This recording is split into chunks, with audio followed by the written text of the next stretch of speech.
नमस्कार बंधू भगिनींनो, आपल्या सगळ्यांचं सहर्ष स्वागत आहे स्वास्तिकम या माझ्या चॅनलवर। आज मी आपल्यासाठी भगवद्गीता जशी आहे तशी या पुस्तकातील पुढील अध्याय घेऊन आलेली आहे। तरी आपण सगळ्यांनी श्रवण करावं।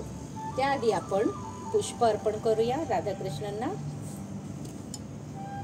हरे कृष्ण कृष्ण कृष्ण हरे हरे, राधे राधे राधे राधे राधे राधे।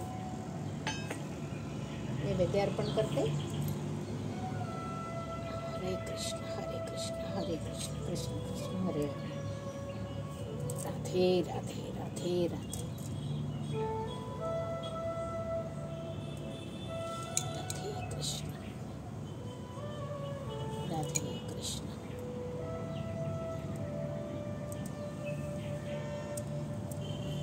राधे कृष्ण राधे कृष्ण राधे कृष्ण।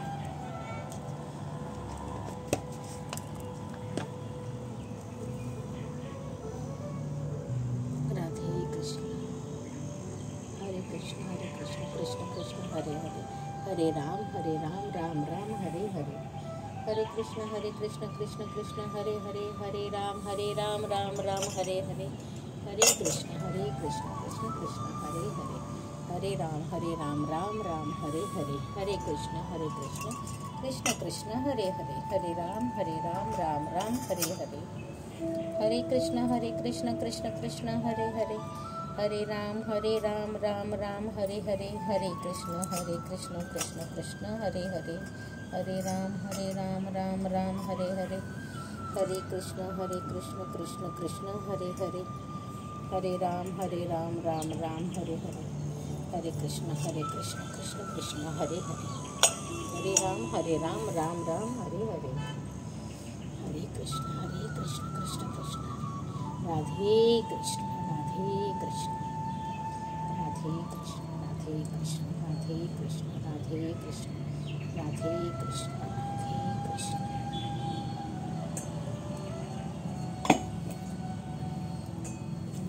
चला मग आजच्या पुढच्या अध्यायात सुरुवात करूया। आणि आपल्याला जर माझे व्हिडिओ खरंच आवडत असतील तर आपण माझ्या चॅनलला सबस्क्राईब करा, माझ्या व्हिडिओला लाईक करा आणि आपण आपल्या आप्तजनांबरोबर हे शेअरही करू शकतो। कारण जर आपण हे शेअर केलं तर नक्कीच त्यांना सुद्धा ह्याची माहिती होईल। बऱ्याच लोकांना असं असतं की ज्यांना वेळ नसतो वाचण्यासाठी, तर ते लोक हे कमीत कमी हे बघून ह्याचं अनुसरण तरी करू शकतात आणि त्यांना सुद्धा ह्याच्यातून नक्कीच काहीतरी मार्ग मिळेल। तर आपण चला सुरुवात करूया आजच्या व्हिडिओस। राधे कृष्ण।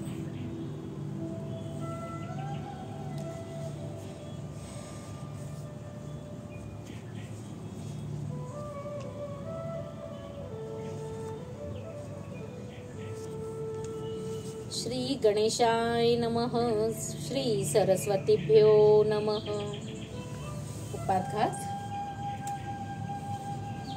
आपण पाहू शकतो की कोणताही जीव एक दुसऱ्याची सेवा करण्यापासून अपवाद नाही आणि म्हणून आपण निर्धास्तपणे असा निष्कर्ष काढू शकतो की सेवाभाव हा जीवाचा नित्य सहयोगी आहे आणि सेवा करणे हा जीवाचा सनातन धर्म आहे। तरीही मनुष्य विशिष्ट काळ आणि परिस्थितीप्रमाणे विशिष्ट पद्धतीच्या धर्माचा स्वीकार करतो आणि याप्रमाणे स्वतःला हिंदू, मुस्लिम, ख्रिश्चन, बौद्ध किंवा इतर प्रकारच्या सांप्रदायिक पंथांना मानतो।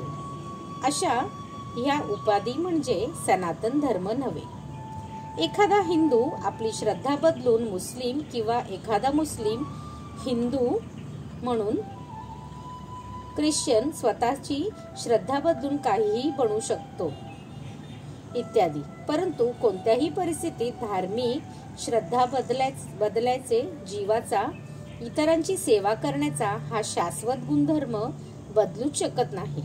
हिंदू, मुस्लिम किंवा ख्रिश्चन हे कोणत्याही परिस्थितीत कोणाचे न कोणाचे तरी सेवक आहेतच। याप्रमाणे एखाद्या विशिष्ट धर्मावर श्रद्धा असणे म्हणजे त्या जीवाचा तो सनातन धर्म आहे असे का नाही, तर सेवा करणे हा जीवाचा सनातन धर्म आहे।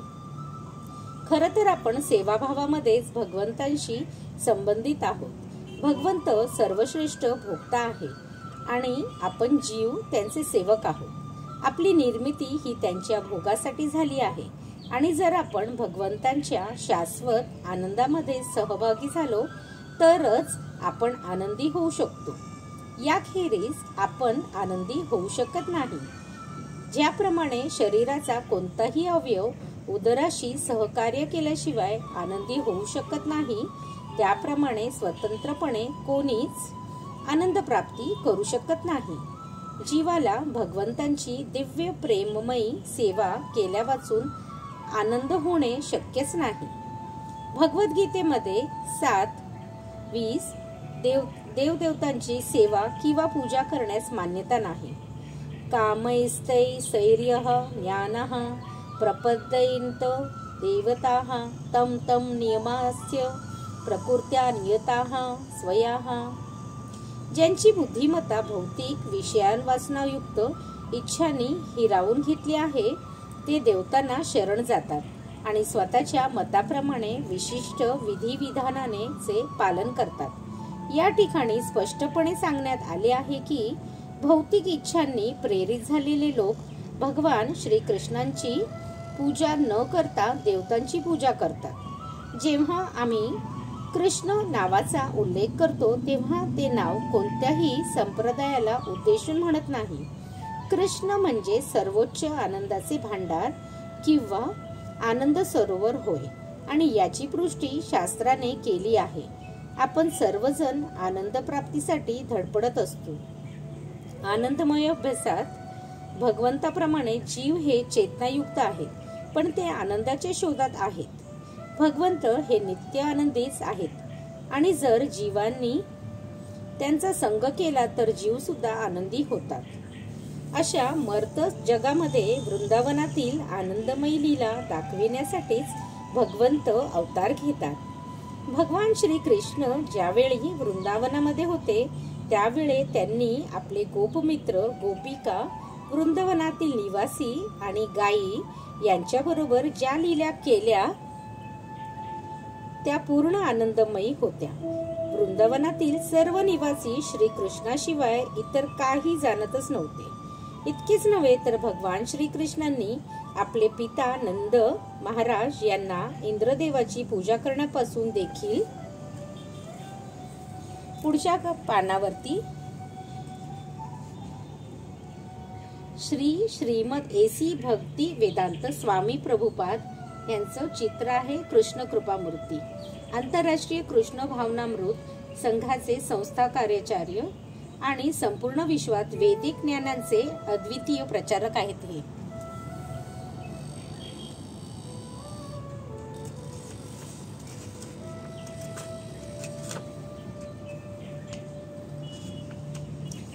त्याच्यानंतर याच्यामध्ये जर आपण बघाल तर या भगवद्गीतेच्या पुस्तकामध्ये काही चित्र आहेत, मी आपल्याला जवळून दाखवते।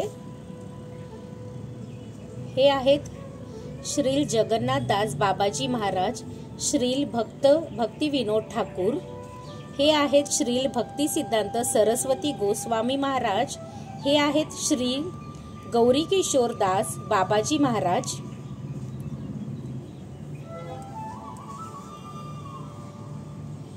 जे कलियुगामध्ये जे वास्तविक बुद्धिमान लोक आहेत ते पार्षदांसहित अवतारात होणाऱ्या भगवंताचे संकीर्तन यज्ञ करून पूजा करतील।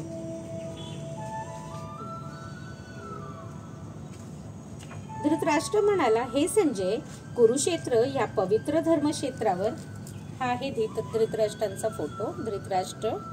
धृतराष्ट्र म्हणाले, हे संजय, कुरुक्षेत्र या पवित्र धर्मक्षेत्रावर एकत्रित झालेल्या युद्धाची इच्छा करणाऱ्या माझ्या पांडूच्या पुत्रांची काय केले। त्याच्यानंतर 2:22 मध्ये आहे हे चित्र, आपण बघू शकता। ज्याप्रमाणे मनुष्य जुन्या वस्त्रांचा त्याग करून नवीन वस्त्रे धारण करतो, त्याप्रमाणे आत्मा ही जुन्या आणि निरुपयोगी शरीराचा त्याग करून नवीन भौतिक शरीर धारण करते।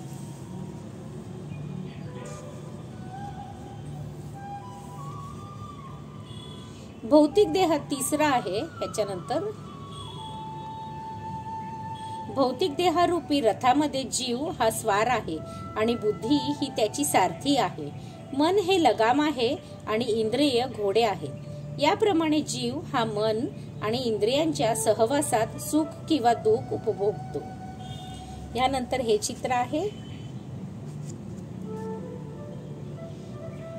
जगातील समस्त भौतिक क्रिया भौतिक प्रकृतीच्या 3 गुणांच्या आधिपत्याखाली घडून येतात। जरी प्रकृती हे 3 गुण भगवंतांकडून आले आहेत, तरी परम भगवान श्रीकृष्ण त्यांच्या नियंत्रणाखाली नाहीत। त्याच्यानंतर आपण बघाल तर हे चित्र आहे, अल्पबुद्धीचे लोक देवतांकडून वरदान मागतात आणि क्षणभंगुर आणि मृत्यूच्या वेळी हिरावून घेतल्या जाणाऱ्या गोष्टी प्राप्त करतात। वास्तविकपणे पाहता हे सर्व लाभ एखाद्या परम भगवंताकडूनच प्रदान केले जाते। यानंतर हे चित्र आहे, आपण बघू शकतो, ज्या योगी जनांनी योगाभ्यासात प्रगती केली आहे ते देहभाग करण्याकरिता इष्ट स्थळ आणि काळाची व्यवस्था करू शकतात, परंतु या गोष्टी इतरांच्या स्वाधीन नसतात। यानंतर हे चित्र आहे, मी सर्व आध्यात्मिक व भौतिक जगांचा स्तोत्र आहे। सर्व काही माझ्यापासून निघते। जे बुद्धिमान लोक हे परिपूर्णरित्या जाणतात ते माझ्या भक्तिमय सेवेत रममाण होतात आणि पूर्ण हार्दिकतेने माझी आराधना करतात। यानंतर हे चित्र आहे, आपल्याला दिसतच असेल, विश्वरूप पाहिल्यावर अर्जुन भ्रमित आणि आश्चर्यचकित झाला आणि म्हणाला, हे विश्वेश्वर, हे विश्वरूप, तुमच्या देहामध्ये मी अमर्यादित आणि सर्वत्र पसरल्या असंख्य भुजा, मुख आणि नेत्रांना पाहतो आहे। तुमच्यामध्ये मला आदी, मध्य आणि अंत काहीच दिसत नाही।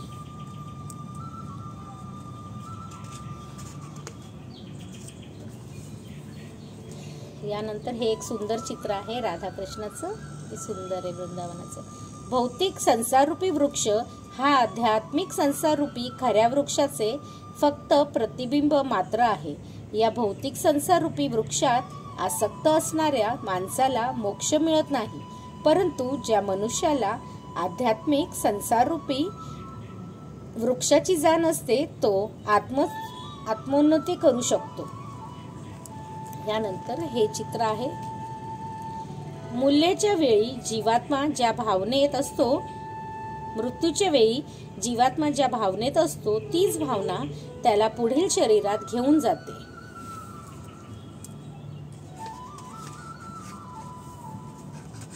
यानंतर हे बाईचं चित्र आहे, बाई आहे आणि ह्याच्यामध्ये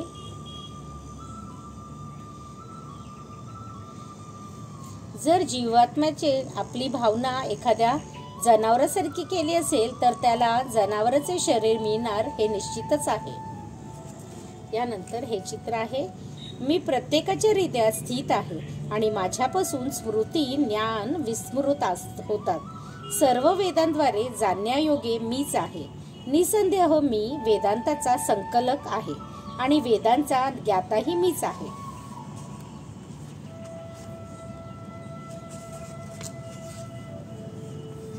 यानंतर हे चित्र आहे सुंदर श्रीकृष्णाचं, सदैव माझे चिंतन कर, माझा भक्त हो, माझे पूजन कर आणि मलाच नमस्कार कर।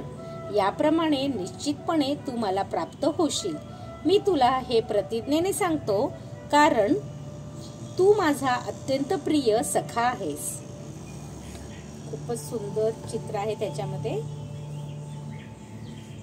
खरोखरच आपल्याला जीवनाचं सार याच्यातून कळतो, भगवद्गीतेतून।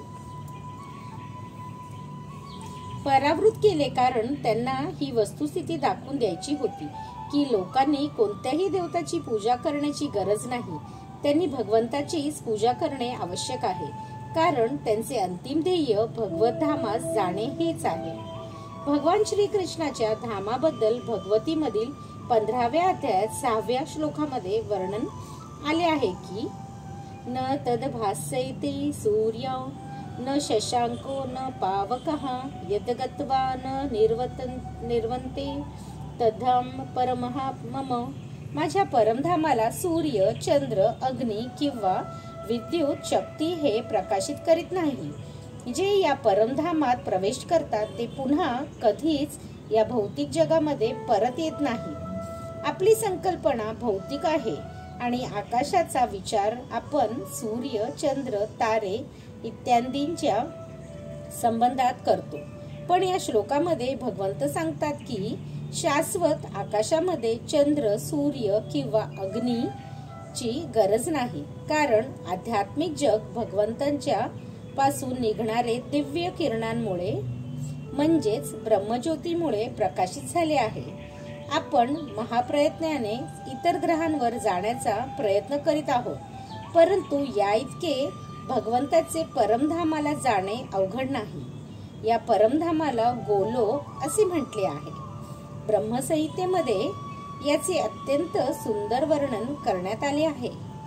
गोलोक एव निवसत्य खिलात्मभूतः. भगवंत नित्य गोलोकामध्ये निवास करतात, तरी सुद्धा या जगातूनही आपण त्यांना गाठू शकतो आणि यासाठीच भगवंत आपल्या मूळ सच्चिदानंद विग्रह रूपामध्ये अवतीर्ण होतात. जेव्हा ते आपले स्वरूप प्रकट करतात तेव्हा ते कसे दिसतात याबद्दल तर्क करणे व्यर्थ आहे. अशा प्रकारच्या काल्पनिक तर्क वितर्कांना टाळण्यासाठीच भगवंत जेव्हा अवतरित होतात तेव्हा ते स्वतःच्या मूळ श्यामसुंदर रूपामध्ये अवतरित होतात. दुर्दैवाने ज्यावेळी भगवंत आपल्यापैकी एक म्हणून अवतीर्ण होतात आणि एका मानवाप्रमाणेच लीला करतात तेव्हा अल्पबुद्धी लोक त्यांचा उपहास करतात. परंतु असे आचले तरी भगवंतांना आपण आपल्यापैकीच एक आहोत असे समजू नये. भगवंत स्वतः सर्व शक्तिमान असल्याने ते आपल्या समक्ष स्वतःच्या मूळ रूपात प्रकट होऊन लीला करतात. त्यांच्या या लीला गोलोकामधील लीलाप्रमाणेच असतात. दिव्य आध्यात्मिक आकाशातील दैदीप्यमान किरणांमध्ये अनंत ग्रहलोक आहेत. परमधाम कृष्ण लोकांमधून ब्रह्मज्योतीचे किरण उत्सर्जित होतात. या किरणांमध्ये आनंदमय, चिन्मय असे दिव्य ग्रहलोक तरंगत असतात. भगवंत सांगतात की न तद्भासयते सूर्या न शशांको न पावकः यद्गत्वा न निर्वन्ते तद्धाम परम मम. जो या आध्यात्मिक दिव्य विश्वामध्ये जातो त्याला पुन्हा या भौतिक विश्वामध्ये येण्याची गरज नाही. भौतिक विश्वामधील चंद्र काय तर अच्युत अशा ब्रह्मलोकामध्ये जरी आपण पोहोचलो तरी आपला जन्म, मृत्यू, वृद्धत्व आणि व्याधी या अवस्था आढळतात. भौतिक जगातील कोणताही ग्रह या 4 अवस्थेतून मुक्त नाही. जीव हे एका ग्रहावरून दुसऱ्या ग्रहावर भ्रमण करीत असतात, पण ते आपल्या इच्छेनुसार कोणत्याही यंत्राच्या सहाय्याने प्रवास करू शकत नाही. आपल्याला एका ग्रहावरून दुसऱ्या ग्रहावर जायचे असल्यास त्यासाठी विशिष्ट पद्धती आहे. याचाही उल्लेख गीतामध्ये करण्यात आला आहे. यांती देवव्रता देवान पितॄन यांती पितृवर्ताः. आंतरग्रहीय प्रवासासाठी यंत्राची आवश्यकता नाही. गीता सांगते की यांती देवव्रत देवान चंद्र, सूर्य आणि इतर उच्चस्तरीय ग्रहांना स्वर्गलोक म्हटले जाते. ग्रहमालिकेच्या उच्च, मध्य आणि निम्न अशा 3 निरनिराळ्या पातळ्या आहेत. पृथ्वी हा ग्रह मध्य पातळीमध्ये येतो.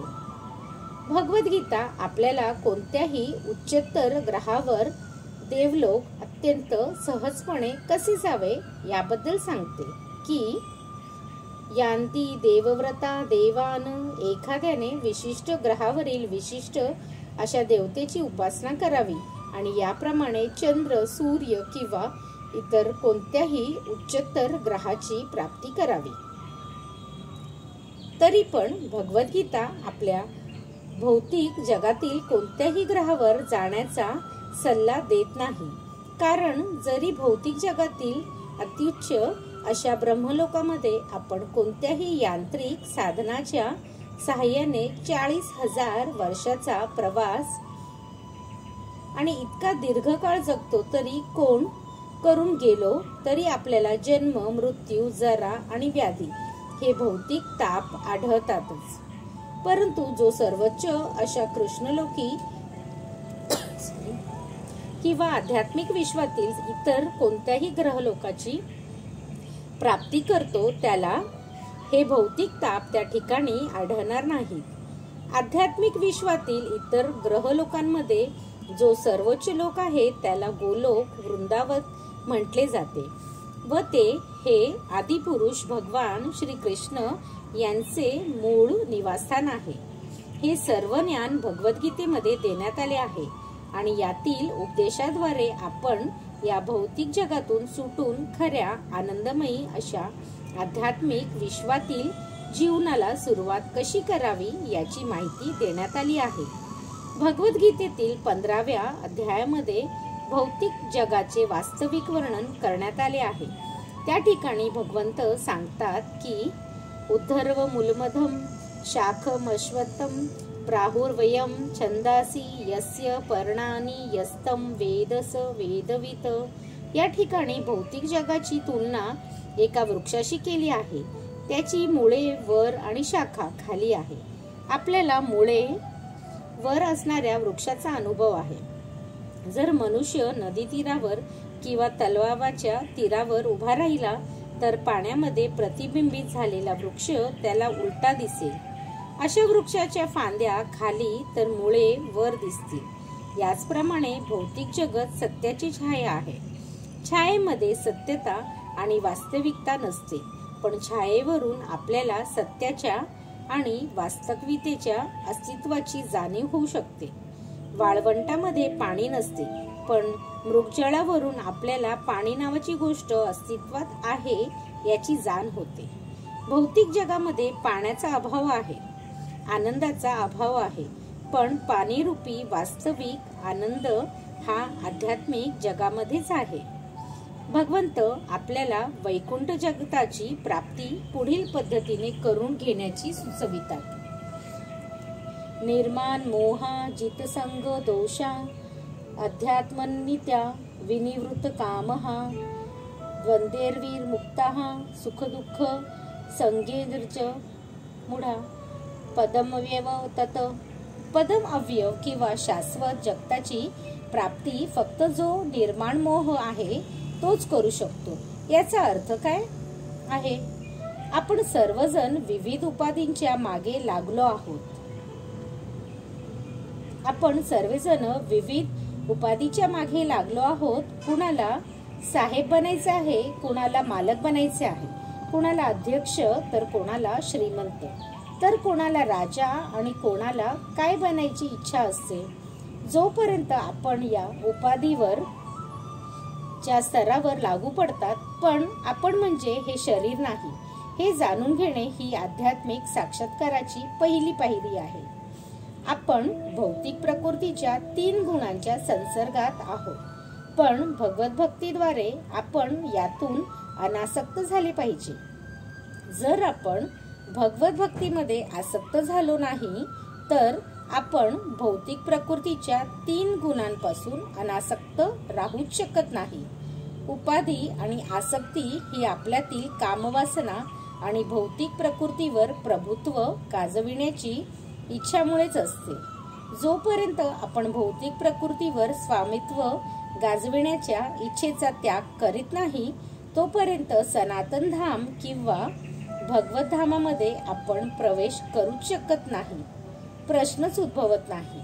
भ्रामक भौतिक उपभोगाच्या आकर्षणामुळे जो गोंधळून जात नाही आणि जो भगवत सेवेमध्ये रत झाला आहे तोच अशा अविनाशी शाश्वत धामाची प्राप्ती करू शकतो.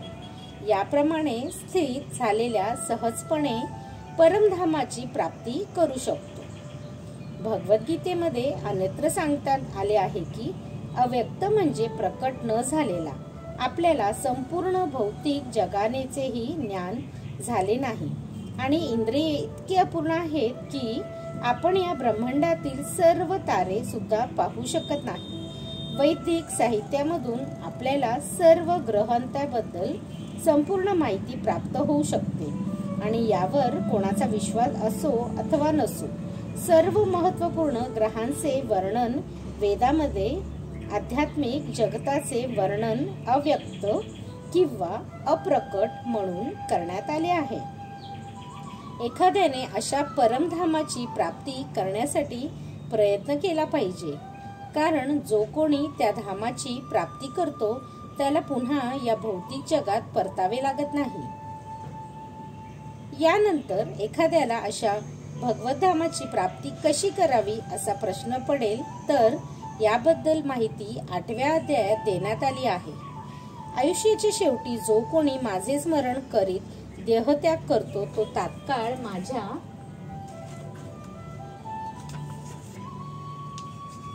धामाची प्राप्ती करतो. श्री राधा कृष्ण पर्णमस्तु. शुभम भवतु, शुभम भवतु, शुभम भवतु. राधे कृष्ण, राधे कृष्ण, राधे कृष्ण, राधे कृष्ण, राधे कृष्ण. हरे कृष्ण, कृष्ण कृष्ण हरे हरे, हरे राम, राम राम हरे हरे. राधे कृष्ण. धन्यवाद.